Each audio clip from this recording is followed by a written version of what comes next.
Welcome back. Break سے پہلے ہم بات کر رہے تھے بجلی کے حوالے سے. ہم نے شروع کی تھی کانورزیشن نگراں حکومت کے حوالے سے, لیکن میرے خیال سے اگر ہم اپنے گیسٹ کا پورا فائدہ اٹھانا چاہیں ان کے آنے کا, تو ہمیں تعلیم کے حوالے سے بھی بات کرنی چاہیے. ہم نے آغا وقار کی ریفرنس دی تھی, اور اس وقت یہ نہیں کہ وہ شو کیوں کیا, بہت سارے لوگوں نے کیا, انہوں نے اپنا نظریہ کیوں تبدیل کیا. آغا وقار صاحب بھی بڑے سمجھدار, ان کو وہ ٹوٹی پھوٹی انگریزی میں وہ پڑھ کے ایسے سنا رہے تھے. کتنا کانفیڈنس چاہیے ہوتا ہے نا, آپ کے سامنے پاکستان کے فائنسٹ سائنٹسٹ بیٹھے ہیں, اور وہ انجینئر آغا وقار صاحب جو ہیں وہ کہہ رہے ہیں نہیں جی آپ یہ سمجھے نہیں ہیں, میں آپ کو. اور انجینئر احسن اقبال صاحب he is not an engineer, I as an engineer object, he is not صحیح, and many scientists objected as well.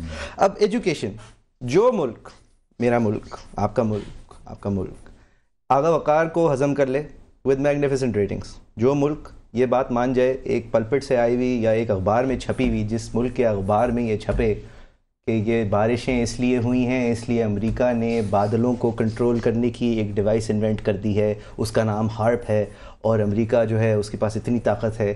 جو لوگ اس بات کو ماننے پہ تیار ہو جائیں کہ گاڑی پانے پہ چلتی ہے, جو لوگ sir national collective mind set, education policy کیا کس طرح سے شروع کریں گے کہ 1+1=2, اٹ کانٹ ایکول 11. دیکھیے پہلی بات تو یہ ہے کہ یہ جو کانسپریسی تھیوریاں ہیں یہ صرف پاکستان میں نہیں ساری دنیا میں ہوتی ہیں, لیکن ان کا ایک پروپورشن ہونا چاہیے. اگر آپ ساری سوسائٹی کو ان کے گرد جو ہے ایک سینسیشنلزم میں ڈال دیں گے تو اس سے پھر یہ خرابی کرتی ہے. ہمارے ہاں پرابلم یہ ہے کہ میڈیا فنامنا نیا ہے, اور اس میں ایک ریٹنگز کی دوڑ لگی ہوئی ہے کہ کس نے بریکنگ نیوز دینی ہے, کس نے پہلا ٹکر چلانا ہے, کس نے who is the first one to break. ایک بریکنگ نیوز ہوئی سر تھوڑی دیر پہلے, میرے خیال سے 2 دن پہلے, بڑے چینل پہ, اس کا نام نہیں لوں گا, آپ بھی پلیز مت لیجیے گا. اینکر صاحبہ نے فرمایا کہ آپ دیکھ سکتے ہیں کہ آج بلو مون ہے, اور یہ وہ وقت ہوتا ہے کہ جب چاند کی روشنی نیلی ہو جاتی ہے, جبکہ بلو مون جو ہوتا ہے وہ ایک گریگورین کیلنڈر کے مہینے میں دوسرا آنے والا پورا چاند ہوتا ہے, جو کہ کم ہوتا ہے تو اس کو بلو مون کہتے ہیں. اب اس کی کیا ہسٹوریکل ریفرنس ہے مجھے نہیں پتا, لیکن احسن اقبال صاحب دیر از اے پرابلم with something نا سر. The problem is everybody has become an expert.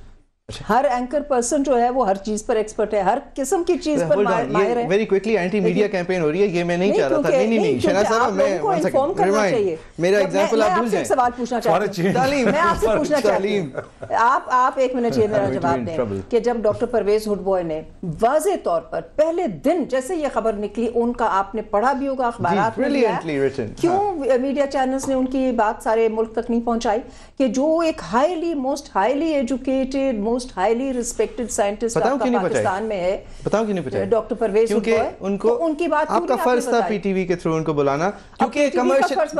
Madam وجہ سارے میڈیا بتا رہے تھے میڈم, آپ نے پی ٹی وی کو بہت حسین طریقے سے چلایا ہے, آج بھی بہت نامکمل ہے آپ کا کوشش, لیکن وہ آج جو پی ٹی وی ہے کم از کم کمپلیٹلی سرکاری نہیں لگتا. لیکن وہ جس طرح صدام حسین کے گرتے گرتے وہ ان کا اسٹیٹ ٹی وی نے ڈیسائیڈ کر لیا تھا اگلا جو آئے گا اس کی بھی کچھ بات کر لیتے ہیں, تو ہو سکتا ہے پی ٹی وی کا اب خیال ہو رہا ہو, لیکن محیط بھی زیادہ از بریلینٹ, اور وہ بریلینٹ ایفرٹ ہے آپ کی طرف سے, سراہنا چاہیے. لیکن میڈم آپ کو پرویز ہوڈ بوائے صاحب کو اس لیے بلانا چاہیے تھا, اس لیے commercially Pervez Hoodbhoy doesn't make sense. وہ جو بات کرتے ہیں کسی کو سمجھ نہیں آتی لوگوں, کیونکہ ان سے لڑ نہیں رہے ہوتے نا. میں نے بہت اچھی کوشش کی تھی, وہ ریٹنگز وائز پر تو انہوں نے بالکل سمپل الفاظ میں سادگی سے عام بندے تک جو بات سمجھ ریٹنگز یہ کہتی ہیں, ریٹنگز یہ کہتی ہیں کہ ہماری عوام کو دلچسپی ہے کہ احسن اقبال صاحب زور کے بولیں اور شہناز وزیر صاحبہ اور زور کے بولیں, اور لڑائی ہو اور پھر ہم بریک لے لیں اور پھر ایڈس چلیں. تو میڈم یہ پی ٹی وی کا کام ہوتا ہے, نظام آپ بدل تو نہیں سکتے. نہیں آپ بدلوا سکتے ہیں,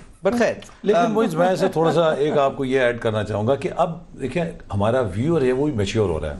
میں آپ کو نام اب ایک پروگرام دوسرے لینے ٹھیک نہیں ہے, لیکن آئی کین ٹیل یو کہ اس وقت انڈسٹری میں کئی لوگ سنجیدہ پروگرام بھی کرتے ہیں, ٹھیک ہے, اور ان کی ریٹنگز بھی ہوتی ہیں.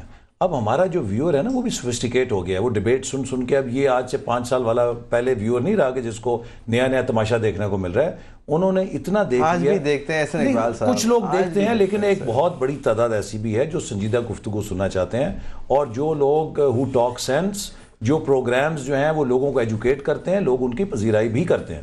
ٹھیک ہے, بٹ ایجوکیشن پالیسی پہ اگر واپس آئیں, اگر آج پاکستان کے 2 کالجز کے علاوہ کسی کالج میں سے کوئی گریجویٹ نکلے تو اس کو میرے خیال سے اگر روڈ نیٹ ورک بنانا آتا ہوگا, لیکن وہاں سے لے کے ایک آفس کی جگہ پہنچنا بغیر ٹیکسی اور اپنی ٹرانسپورٹ کے اس کو نہیں آتا ہوگا. اس کے اندر وہ انیشیٹو لینے والی چیز جو ہے وہ نکال دی گئی ہوگی اس کے اندر سے.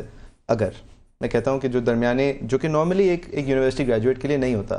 آپ کا کام ہے اس کو فکس کرنا. آپ کا کام ہے ہر پروگرام کو ہماری عوام دیکھتے ہوئے ہنسے, نہ کہ اس کو دیکھتے ہوئے یہ سوچے کہ جی میں بھی اپنا بادل چیک کر لوں, یہاں پہ امریکہ کی ڈیوائس تو نہیں لگی ہوئی. تو آپ سب کا کام ہے, اور کسی حد تک ہمارا بھی کام ہے آپ کے تھرو. آپ سمجھتے ہیں کہ یہ ایجوکیشن پالیسی کتنے دنوں میں ہم ٹھیک ہوں گے, ٹھیک مطلب راہ صراط المستقیم تک کم از کم پہنچ جائیں گے اگر اس پہ مطلب آگے تک نہ پہنچے؟ دیکھیے مجھے نہیں سمجھ آ رہی کہ آپ ایک ایجوکیشن پالیسی کی بات کرتے ہیں اور پھر پتہ نہیں کس طرح آپ نے جا کے لنک جوڑی ہے کہ ایک لڑکا جو ہے وہ اپنا راستہ ڈھونڈ لے. ایجوکیشن پالیسی جو ہے اس وقت ملک میں موجود بھی ہے, 2009 میں بنائی گئی تھی, لیکن جو زیادہ ضروری چیز ہے, اور ایجوکیشن پالیسی جو ہے وہ اب زیادہ جو ہے صوبوں کے اختیارات میں ہے کہ وہ کس طرح تعلیم کا نظام جو ہے اس کو بہتر کریں. جو سنجیدگی سے اب ہم بات کر رہے ہیں, ہر صوبے نے اپنا کوئی نہ کوئی اصلاحات کا پروگرام بنایا ہوا ہے. پنجاب نے بنایا ہوا ہے اور بہت اچھے فیصلے بھی کیے ہیں, اور کافی حد تک انہوں نے تعلیم کے نظام کو, پرائمری اسکولنگ کو ریشنلائز کی ہے, بہتر بنایا ہے. حالانکہ ابھی بھی بہت کچھ کرنے کی ضرورت, نہ صرف پنجاب میں لیکن باقی صوبوں میں بھی. بلوچستان میں بہت زیادہ مسائل ہیں, فرق نوعیت کے مسائل ہیں, وہ بھی کوشش کر رہے ہیں اپنی.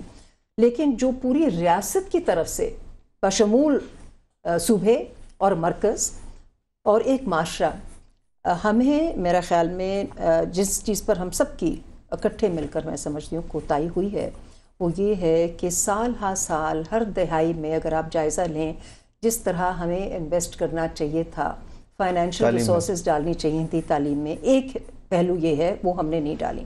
لیکن یہ صرف مالی وسائل سے تعلق نہیں رکھتا, یہ نظام کو بہتر کرنے کا جو طریقہ ہے اور بہتر کرنے کے لیے جو اقدامات کرنے ہیں اس میں بھی ہم کافی حد تک ایک دلدل میں پھنسے رہے ہیں.